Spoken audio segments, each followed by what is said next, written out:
આજે તો સવારમાં ચા ચા ને ચા, કેમ કે ચા વગર તો હે ને મારે આંખું જ ન ખુલે. અને આજે સવારે ટિફિનમાં મારે બનાવવાનું હતું મરચાં બટેકાનો સંભારો, મગ ભાત ને રોટલી. અને પતિદેવ ટિફિન લઈને વહી ગયા છે અને મેં પણ મારો ચા નાસ્તો કરી લીધો છે. અને આજે બપોર પછી હે ને મારા કબાટનું કામકાજ કરવાનું છે, કેમ કે હમણાં મારે આમાં હાથ ફેરો થયો જ નથી. અને જુઓ મારા આખા બેડ ઉપર કપડાં થઈ ગયા છે. હવે આ હું ક્યારે સમેટું, અને જ્યાં સુધીમાં સમેટું ને ત્યાં સુધીમાં તમે મારી ચેનલને લાઇક શેર અને સબસ્ક્રાઈબ કરી દેજો. અને બપોર પછી પાછી મેં ચા બનાવી લીધી છે. અને અમારે રાજકુમાર આજે પફ ગરમા ગરમ લઈ આવ્યા છે. અને તો શું તમારે સવારે અને બપોરે ચા જોઈ કે ન જોઈ?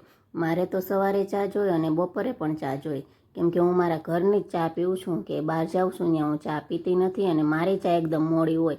અને આજે સાંજે પણ જમવાનો બનાવવાનો કાંઈ વિચાર નહોતો, એટલે હું પહોંચી ગઈ છું મોમોજ ખાવા. તો તમને મોમોજ ભાવે કે નહીં તો મળીએ નેક્સ્ટ વિડીયોમાં.